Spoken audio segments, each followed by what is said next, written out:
Bismillahirrahmanirrahim. Assalamualaikum warahmatullahi wabarakatuh. Selamat pagi, selamat siang, selamat malam mahasiswa. Apa kabar dengan kalian semua? Selamat menjalankan ibadah puasa. Semoga ibadah Anda bisa diterima oleh Allah ya, sehingga apa yang Anda lakukan pada hari ini tidak akan sia-sia di mata Allah Subhanahu wa taala. Baik, saudara sekalian, Pak Dodi akan menyampaikan materi tentang filsafat yang beberapa waktu yang lalu sebagai pengganti, dan ini adalah sebagai materi ujian tengah semester yang akan saudara lakukan.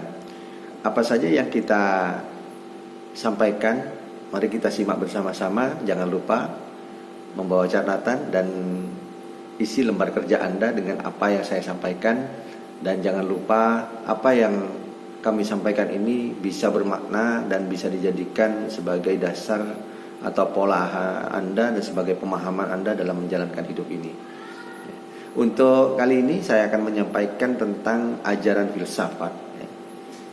Ada beberapa ajaran filsafat di sini terkait dengan realisme, apa itu tentang materialisme dan naturalisme.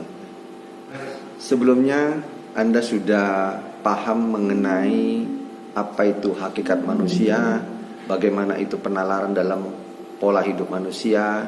Maka kali ini materi yang akan saya sampaikan tentang yang pertama adalah idealisme, yang kedua tentang rasionalisme, yang ketiga tentang materialisme. Jadi ketiganya itu merupakan ilmu atau ajaran filsafat yang telah ada sebelumnya. Jadi apa itu tentang idealisme ya, filsafat pendidikan idealisme memandang realitas akhir adalah roh ya, bahwa idealisme ini memiliki ajaran bahwa pendidikan ini kehidupan ini merupakan realitas, akhir adalah roh bukan materi ya, bukan fisik ya. Jadi dalam ajaran idealisme ini berkeyakinan bahwa realitas adalah roh bukan materi, bukan fisik ya. Apa yang disampaikan dengan Parmenides bahwa yang dapat dipikirkan adalah nyata ya. Sedangkan Plato menyatakan bahwa realitas akhir adalah dunia cita yang mutlak, tidak berubah, asli dan abadi. Nah, berpikiran dua pandangan ini berpikiran yang sedikit berbeda ya. Jika Parmenides mengedepankan kepada roh ya, idealisme memandang realitas akhir adalah roh. Nah, jika Plato menyampaikan adalah realitas akhir adalah dunia ya, maka dua pandangan ini silakan Anda bisa merefleksi apa yang Anda lakukan, apa yang Anda pahami tentang isi dari video ini. Maka itulah yang menjadi pilihan Anda, dan setiap manusia memiliki pernyataan dan pemikiran yang berbeda. Jadi Anda bebas memilih hal yang mana ya, menurut pernyataan Parmenides ataukah Plato ya. Maka itulah yang harus Anda tulis di dalam lembar jawaban Anda. Jika Anda memilih Parmenides, alasannya apa? Jika Anda memilih Plato, itu mengapa ya. Jadi dalam materi ini yang disampaikan oleh Plato, dunia cita yang mutlak dan tidak berubah, asli dan abadi, anggapannya adalah semua yang ada di dunia ini tidak berubah ya. Mutlak ya, pola hidupnya mutlak ya, tidak berubah, asli dan abadi. Maka perlu Anda analisis apakah benar apa yang disampaikan oleh Plato bahwa semua yang ada di dunia ini bersifat mutlak, tidak berubah ya, dan asli.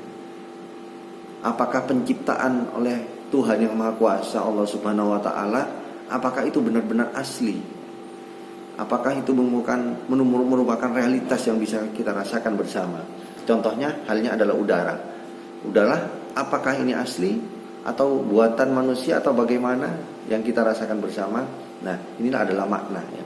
Lalu menurut pendapat dari Parmenides ya, jadi setelah kehidupan manusia di dunia ini, maka selain manusia hidup secara fisik, juga di dalamnya terdapat sebuah ruh, ya. Sebuah ruh yang kehidupannya adalah abadi, ya. Kehidupannya adalah abadi. Nah, sehingga bakal keyakinan ini terus berkembang di pola hidup ketika itu, ya. Sehingga manusia ini ada halnya bahwa abadi, roh ini abadi, sifatnya tidak pernah mati, tidak pernah berubah, sifatnya tidak pernah berubah. Nah, sehingga setiap manusia, roh yang ada dalam diri manusia ini sifatnya abadi. Ini menurut pendapatnya. Silakan Anda pilih. Lalu pendapat yang kedua atau ajaran yang kedua di dalam filsafat itu adalah realisme.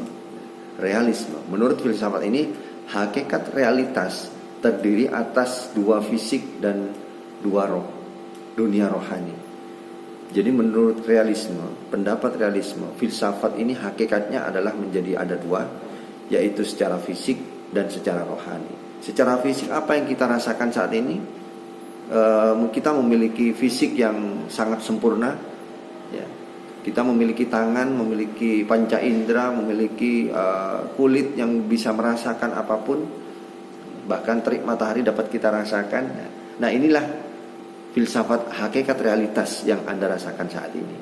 Lalu yang kedua, kita memiliki dunia rohani. Maka rohani ini, jika kita tidak memiliki kesehatan rohani, secara otomatis manusia ini akan tidak berkembang normal. Namun secara fisik dia berkembang secara normal, kesehatan fisiknya berkembang secara normal. Tapi rohani jika terganggu, maka kita tidak bisa melakukan aktivitas dan bahkan akan sangat terganggu dan tidak hidup secara normal, ya. Maka dari itu, apa yang kita rasakan saat ini, hidup kita yang saat kita rasakan saat ini, maka syukurilah, perbanyaklah bersyukur pada Sang Pencipta, karena yang diberikan berupa kesehatan fisik dan kesehatan rohani ini merupakan karunia yang tidak ada batasannya, ya. Lalu apa perkembangan berikutnya? Dalam pandangannya tampak dualistis, ya. Terdapat dua order yang terdiri atas order natural dan order supranatural, ya. Yang disebut dengan natural, ya.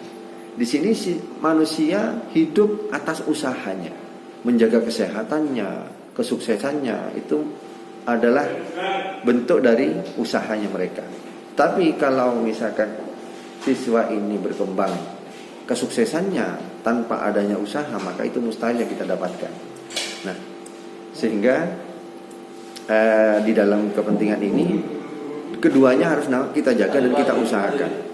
Namun sekuat apapun usaha kita, secerdik apapun kita, sepandai apapun kita, jika tidak ada kekuasaan atau tidak ada bantuan supranatural, yang disebut sebagai supranatural itu ada kekuatan besar yang ada di belakang kita. Ada kekuatan besar yang ada di belakang kita. Nah, sehingga kekuatan besar ini yang harus kita bina, yang harus kita jaga. Apa itu kekuatan supranatural? Ya, supranatural ini setiap manusia bisa membangun dan menjalin atau bisa mengembangkan, ya. Salah satunya adalah kita meningkatkan ibadah kita, ya. Karena semua yang kita lakukan, semua yang kita hadapi ini adalah kekuatan besar yang ada di luar kita. Kami pernah bertemu dengan seorang pengusaha sukses, ya. Dia itu adalah seorang pemilik saham tol terbesar. Nah, ini, ya, namanya Pak Yusuf Hamka. Beliau menjelaskan bahwa kesuksesan itu tidak hanya didapat dari usaha yang nyata, namun kesuksesan itu juga ada kekuatan supranatural di belakang kita, kekuatan besar di belakang kita. Ada peran, ya, yang tidak dapat kita lihat, namun dapat kita rasakan pemberiannya, ya. Contohnya tadi kesehatan. Saya sebut kekuatan itu dari mana datangnya? Kekuatan itu datangnya dari Tuhan Yang Maha Esa, Allah Subhanahu wa Ta'ala. Maka untuk mendapatkan keduanya, mendapatkan kesuksesan, maka kita harus menjaga dua hal yang sudah saya sampaikan tadi. Yang pertama adalah rohani kita, yang kedua adalah jasmani kita. Jika menurut pendapat realisme religius, maka kekuatan natural dan kekuatan supranatural ini yang harus kita kuasai di dalam menjalankan hidup kita, supaya dua kekuatan ini bisa berdampingan dan beriringan, bisa membawa kita dalam kesuksesan. Nah, Tuhan yang Maha Kuasa itu memberikan karunia berupa fisik kita yang sehat, akal pikiran kita yang baik, yang sehat, ya, yang lengkap dibandingkan dengan makhluk yang lain. Maka itu merupakan ajaran dari filsafat yang perlu saat ini kita kembangkan, ya, yang kita pelajari. Maka Tuhan Allah yang Maha Kuasa ini itulah yang memberikan kekuatan supernatural. Maka antara usaha dan doa, nah ini yang harus kita lakukan, ya.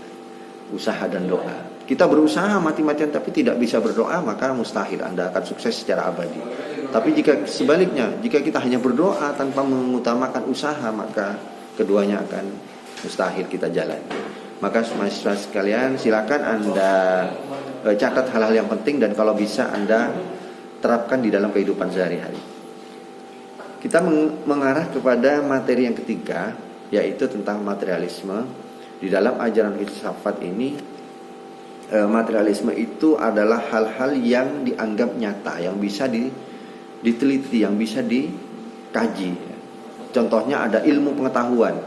Jadi kalau yang bukan nampak, ya, contoh yang saya pikirkan tadi itu tidak bisa menjadi sebuah ajaran materialisme. Contohnya ada bidang ilmu, ya.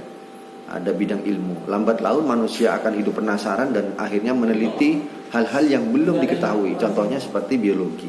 Ada ilmu kimia, ada psikologi, ada fisika, ada sosiologi, ada hukum alam yang Anda pelajari. Maka dari itu, setiap siswa dalam menjalankan kajian ini, materialisme ini, bahwa ilmu pengetahuan itu ternyata berasal dari materialisme yang hasil dari pemikiran manusia yang nampak dan nyata kita lakukan setiap hari. Maka dari itu setiap kali penemuan-penemuan penelitian yang dilakukan oleh manusia semakin lama semakin lambat laun semakin terungkap, ya, istilahnya terungkap. Hal-hal yang rahasia di alam ini akan terungkap. Kenapa? Karena itulah adalah ilmu pengetahuan yang hasil dari penelitian manusia. Nah, di dalam tubuh manusia ini terdapat otak, sistem urat saraf yang menjalankan pikiran kita, yang membuat kita selalu berpenasaran dengan apa yang terjadi, yang akan datang kita hadapi. Nah, ini adalah kerja otak dan sistem urat saraf atau organ jasmani yang kita miliki. Sehingga apa yang nampak, nah, berarti itu adalah materialisme yang harus Anda pelajari. Nah, ketiga kajian ilmu pengetahuan itu tadi membawa dampak kepada kita jika kita memahami terus mengkaji materi-materi yang sudah kami sampaikan. Saudara sekalian, silakan Anda memahami video ini. Namun keinginan saya Anda tidak hanya menjawab secara singkat, ya, namun makna dari apa yang kami sampaikan ini silakan Anda tulis di dalam lembar jawaban. Selamat beraktivitas mahasiswaku yang saya sayangi, calon guru hebat, semangat dan terus berkarya. Wassalamualaikum warahmatullahi wabarakatuh. Selamat menjalankan ibadah puasa.